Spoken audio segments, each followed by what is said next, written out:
the manufacturing sector of the economy has been a little bit sluggish. It has. Hasn't really gotten going yet. The consumer economy is still, I mean, I know we've got tremendous amounts of consumer debt going on, not necessarily in the form of mortgages, but in credit card debt. But they still seem to be spending. I mean, we just had the Black Week, with it's up 8%. I think e-commerce is. We got a little bit of a compressed holiday shopping season here because of a late Thanksgiving, but still, it was a pretty. People are still spending money on goods. What is your take on this manufacturing sluggishness? Do you think that wakes up in the coming year? I do. I think it's not gonna be like, if you think about the stuff that is struggling right now in manufacturing, aerospace, Boeing's significant company issues. Like, I don't think people realize, if you look at the manufacturing number, how big aerospace is. Like, the United States, one of the core tenets of manufacturing is aerospace manufacturing. We're still the world's leader in aerospace manufacturing.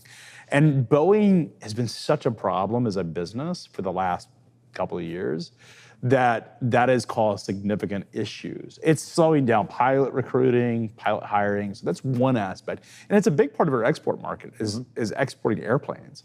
Boeing's issues, specific Boeing issues, are causing some drag on manufacturing numbers. But let's take aerospace out of it. Auto's struggling right now.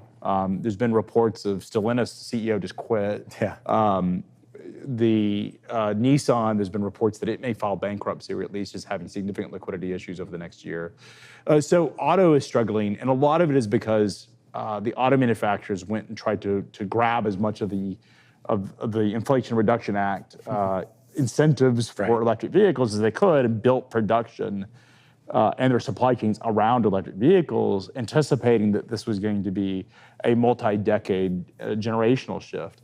And reality is that consumer demand hasn't caught up. And so that's causing some significant, and then you have things like high interest rates and cost of vehicles, insurance, all that's really plaguing the auto market, is that people are not buying. I see it in boating. I own a bunch of boating publications, is that the boating market is off significantly. So big ticket items that need financing. One of the weird things that we're seeing, like in our aircraft finance business, is that people are holding out till next year. They want to. We've had numerous people call into our finance business and say, "I'm buying an airplane, but I'm not closing until January 2nd or whatever it is. I'm not closing before December 31st. I want it into next year." That's largely due to tax. So I do think some people are holding off on big ticket purchases, waiting for some tax changes. It's no different than when a new iPhone comes out or is threatened. When everybody's like, "Oh, the new iPhone, I'm going to hold off my purchase to next year." It's the same thing happening with businesses, is they're waiting for big CapEx spending to get the benefit of tax reduction.